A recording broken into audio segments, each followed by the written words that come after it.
Our next speaker is none other than Dr. Guillermo Umpiras. He's the president-elect of ADA and a good friend of mine. It's a pleasure and honor to introduce him.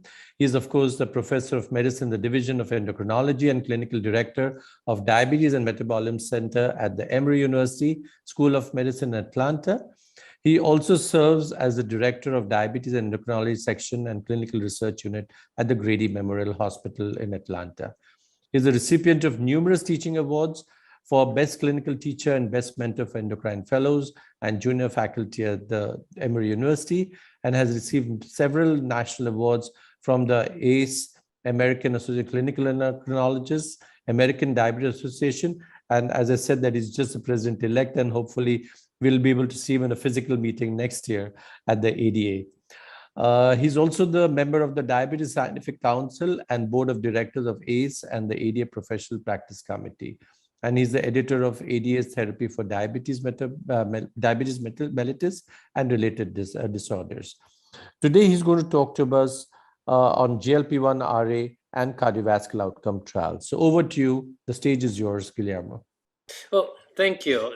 What a great lecture from Dr. Kosibor. And it's so hard to follow this type of lecture. Nevertheless, I'll try my best, Sanjay. So we're going to talk about GLP-1 and how this type of medicine has really changed our position from the ADA and clinical guidelines. Before I start, I would like to just mention that I don't receive direct compensation from industry. However, I'm involved in multiple clinical trials. The money goes to Emory University. And I would try to do is to review the metabolic effects of incretin-based therapy or GLP-1 in type 2, outline the effects of GLP-1 on cardiovascular and renal outcome in patients with diabetes and in patients at high risk of having diabetes, and review the 2021 ADA guidelines and how these guidelines likely to be changed in 2022. So I'm just going to start as a very basic point that all of you know. Chronic kidney disease and cardiovascular disease, as mentioned by the previous speakers, are two most common comorbidities in patients with diabetes. Up to 40% of patients with type 2 will develop chronic kidney disease. The risk of cardiovascular disease and mortality increased by 2 to 4-fold in patients with diabetes. And heart failure, as I mentioned by Mikhail, increased by 2 to 5 points. So during the past 20 years, there have been multiple studies trying to understand, can we change the natural history of these complications? So of course, as a diabetologist, we say, well, if we treat diabetes, if we treat hyperglycemia, can we reduce cardiovascular events? And there had been multiple trials with every drug for type 2 diabetes up to a few years ago, and they're all negative. For example, the ADVANCE trial, conducted mostly in New Zealand, Australia, and Canada, and other countries. And it shows that using sulfonylureas or insulin secretagogue based therapy, there was no difference in mortality. The ACCORD trial, 10,000 patients, similar numbers at the ADVANCE, with multiple agents trying to bring a hemoglobin A1c very, very low, less than 6.5%, so normal, compares to 7.5, and no difference except that increased mortality. So if you try to push too hard, bringing the blood glucose down, you increase mortality. The study was stopped because there was a 22% increase in mortality. And here to the lower left, you had the VADT, the Veteran Administration Diabetes Trial, a much smaller trial of just 3,000 patients. Again, trying to improve as much as possible glycemic control less than 7, did not change on cardiovascular events. And all of these trials have shown an increase in hypoglycemia.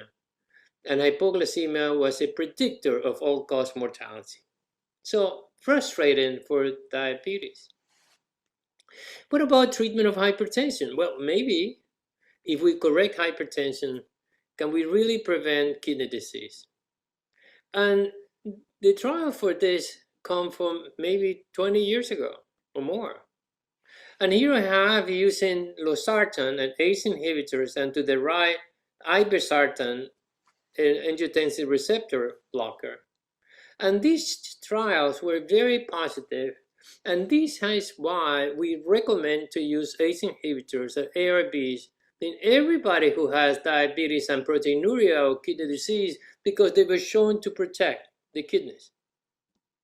However, when you look at this trial, they reduced by 20%, but there is a significant residual risk.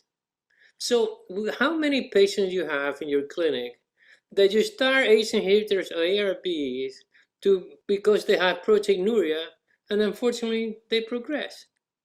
So what we have right now is that we have two types of agents.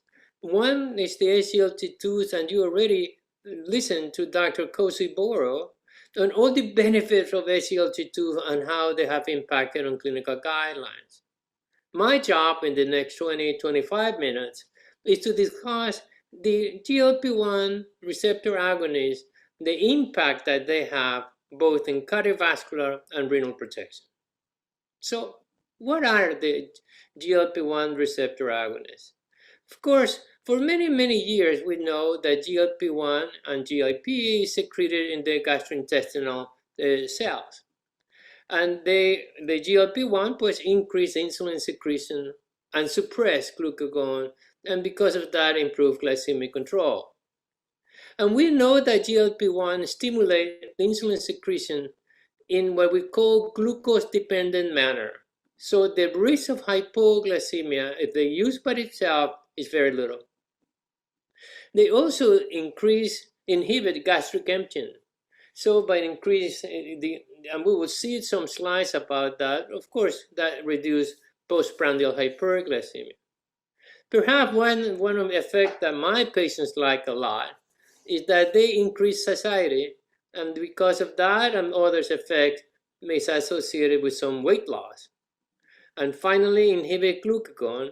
And as you know, glucagon is the most important glycogenolytic hormone. So it breaks down glucose stores in the liver, therefore it decreases glucose in the circulation.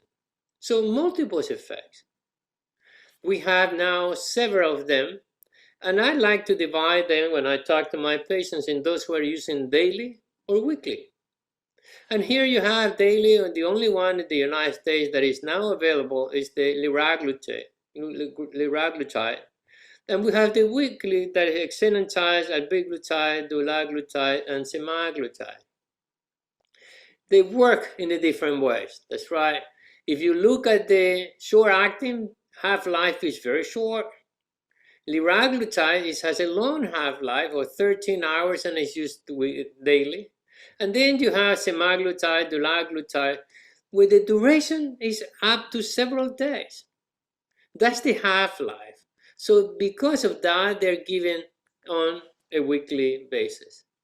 And all of them are associated, and we'll talk about side effects. You start in the very low dose and you build up your dose. So if you look at studies on glucose, and here you have compared to different agents, liraglutide in blue, albiglutide, dulaglutide in orange, is commonly used now in the United States. And you see that they are associated with a reduction of hemoglobin A1C somewhere between 0.8 to 2%. So it's as effective or more effective than any other agents, and equally effective to insulin therapy. But there is more than just glucose. That's right. We mentioned the gastric emptying, regulation of appetite. Let's review them, and then we go to the cardiorenal team. So this slide shows the effects on gastric emptying. And here you have that given a GLP-1 infusion, you significantly slow down gastric emptying. Just for your information, You may be asking yourself, well, how long did it take my stomach to empty after I eat a meal? About 75 to 90% of the meal that you eat or you consume is past the stomach in 2 hours. And what you have in here is that with these 2 hours, look at the placebo versus GLP-1 effects, the percentage that is emptied. And of course, if you don't empty your stomach, you're going to have a decreased postprandial effect. The other effect is the change in appetite because it increased satiety. So you remember when we went to medical school, patients with diabetes are polyuria, polydipsia, and polyphagia. Because this sense that the signal from the stomach to the brain and the brain saying, yeah, you ate enough, is lost in many of our patients, and with or without diabetes. And what you have in here, if you use the GLP-1 here in orange, compares to placebo, you change the hunger and you improve satiety. And this has been replicated for multiple of these GLP-1 agents. So if you increase satiety, you eat less, you are going to be associated with improvement in body weight. And what you have in here that you're going to lose somewhere around 1 to 3 kilos at the dose that is used in patients with diabetes. In addition to the weight loss effect, you're going to have, multiple studies have shown that GLP-1 is associated with minor but significant decrease in blood pressure medicine. And this has been shown, in this case with liraglutide, has been shown with other GLP-1s, and compares to placebo in yellow, the low dose and high dose 1.2 and 1.8 milligrams of liraglutide, improvement even before you see changes in body weight, you have a 4 to 6 millimeters of mercury reduction in blood pressure. And more importantly, same as the SGLT2s, now we have several studies that have shown cardiovascular benefit. And this has been shown with liraglutide, with semaglutide, with albiglutide, and dulaglutide. And I'll show you a paper that was published yesterday with other GLP-1 receptor agonists. So, LEADER, a transformational study on 9,340 patients, most of them with cardiovascular disease, 80%, or a high risk of cardiovascular due to multiple hypertension or other cardiovascular risk factor, who had a hemoglobin A1C greater than 7 in a short study for 3.5 years, where patients on top of their diabetes medicine were added liraglutide or placebo. And this study was the first one to show a reduction in what we call MACE, major cardiovascular outcome, that defined in most of these trials that I'll present to you in non-fatal myocardial infarction, non-fatal strokes, and death from cardiovascular causes. And a reduction of about 20%, 13%. And here you have death for cardiovascular causes decreased by 22%. And this was seen within the first 3 years of trial. That was liraglutide. A similar study was done with SUSTAIN 6 with the use of semaglutide. I'm sure you are using semaglutide. It's once a week, have the same side effects, the same efficacy in reduction of hemoglobin A1C and blood pressure. And they took patients, 80% of them already with cardiovascular disease, and they were treated with oral agent with or without insulin. And similar to the LEADER trial, they were followed up for 3.5 years. And amazingly, the results on MACE, cardiovascular death, non-fatal MI, and non-fatal stroke was reduced by 25%. So a very impactful clinical trial. Here you have non-fatal myocardial infarction decreased by 25%. Non-fatal stroke decreased by 40%. So 2 trials so far showing that they have a significant impact on MACE. Similar trial has been conducted with other GLP-1. This one with dulaglutide, close to 10,000 patients with the previous cardiovascular events or with multiple risk factors, again, with type 2 diabetes, oral agents with or without insulin, and you have a reduction of cardiovascular outcome of 22%. Clearly significant. However, in this case, the mortality was not changed. Liraglutide, it was taken off. It's not in the market in the United States.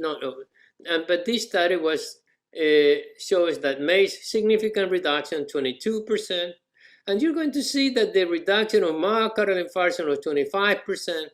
Although in this trial you didn't see much effects on stroke or cardiovascular death, but with respect to MACE, they show a 22% reduction. And in a paper that I don't know how many of you have seen it was published yesterday in the New England Journal of Medicine with this new GLP-1 epiglyptide. It's not today approved by the FDA, but took about 6,000 patients that were randomized to a GLP-1 receptor agonist, 406 milligrams versus placebo. And this is on top of all of the other diabetes medicines. And what I'm showing you here is MACE, and it saw a reduction of 27%, so similar to what you saw in the semaglutide and the liraglutide trial. And here to the right is the renal composite outcome that consisted on a reduction of urinary albumin creatinine ratio of 30% or more, a decrease in glomerular filtration rate more than 40%, of renal replacement therapy, or sustained eGFR less than 15.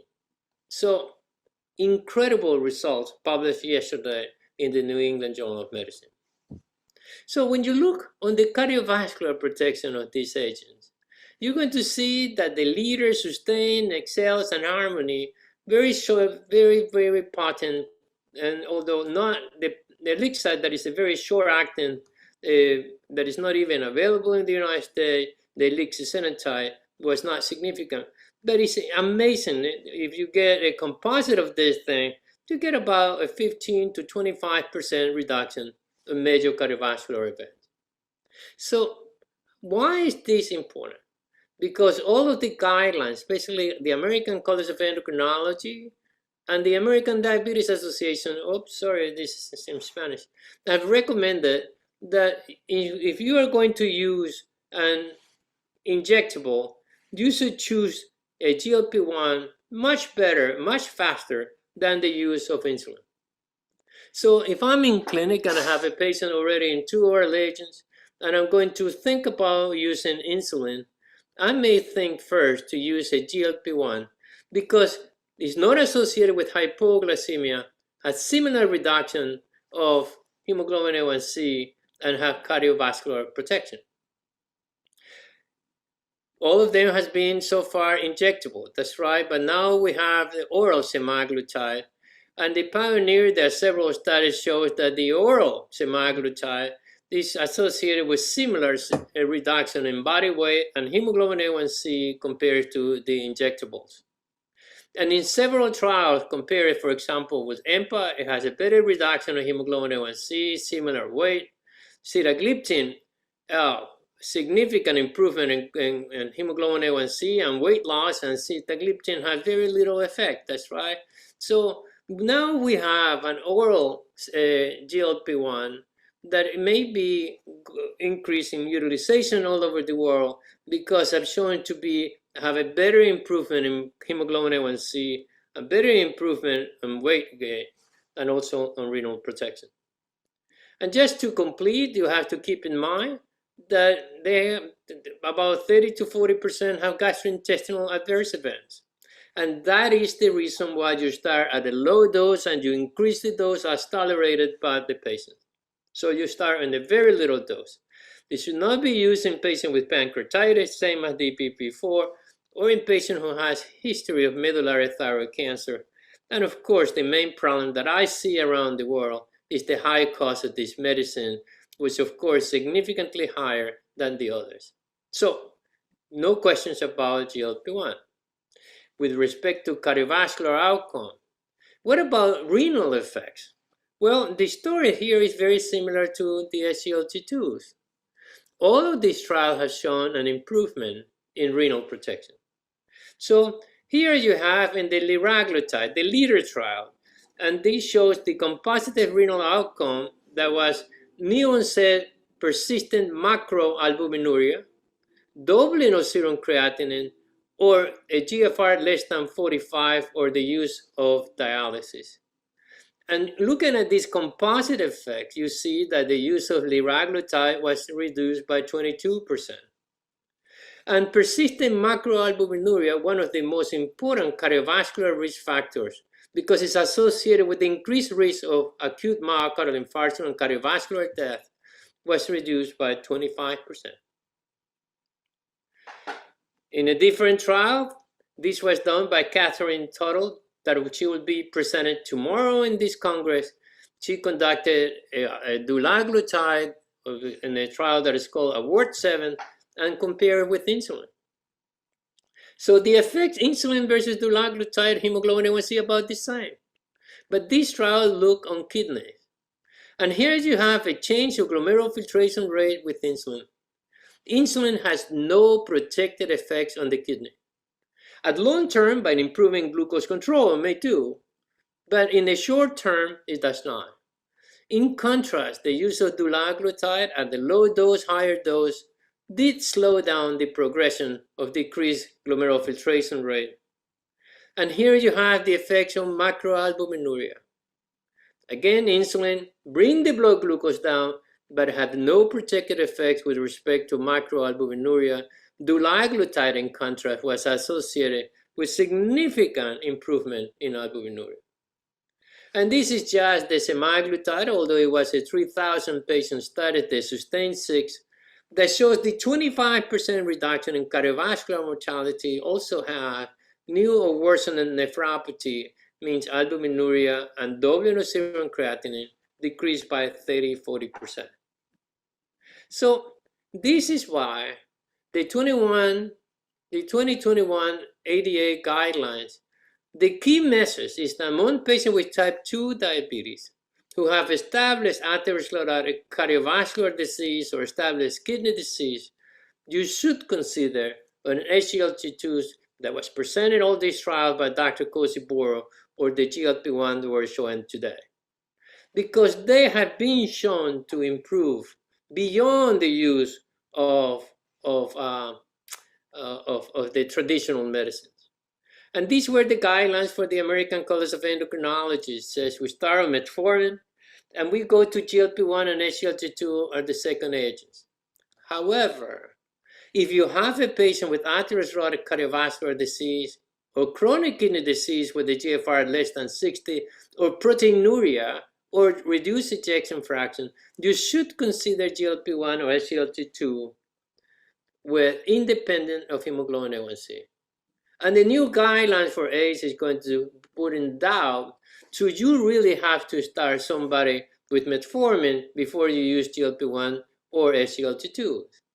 And I bring up to you, think about it, you see your patient is obese, have increased blood pressure, not very well controlled, so you start on metformin, or maybe you should start on SGLT2s or GLP-1.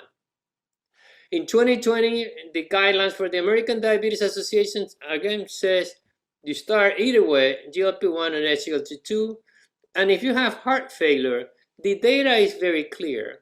If you want to reduce readmission to the hospital for heart failure, you should always use an SGLT2s before GLP-1. GLP-1 has very little effect on readmission for heart failure. So in the year 2021, this year, the American Diabetes Association said if you have a patient who has CKD, so a GFR less than 60, you should consider using GLP-1 or SGLT2 because, as I show you, it decreased the slow down the progression of diabetic kidney disease. But if you have a patient with proteinuria, albuminuria, you should start, in addition to ACE, you should consider the use of SGLT2s. As a renal protected effects, the SGLT2 is better than GLP-1. So I'm just going to put this together, this table, just to give you an idea where we are with the medication for diabetes, or the most common medicine. When you look at efficacy, they're about the same. One more than the others, like the weak points are DPP-4 and acarbose. Somewhere in the middle at metformin, sulfonylureas. SGLT2 only decreased hemoglobin A1c by 0.5, 0.6 to 1.9%. But the GLP-1 and sulfonylureas are the same, and of course insulin at higher doses is good. There are different adverse events, that's right, safety. The GI side effects of GLP-1 and metformin. Sulfonylureas. The Carolina trial showed 4-time increase in the risk of hypoglycemia.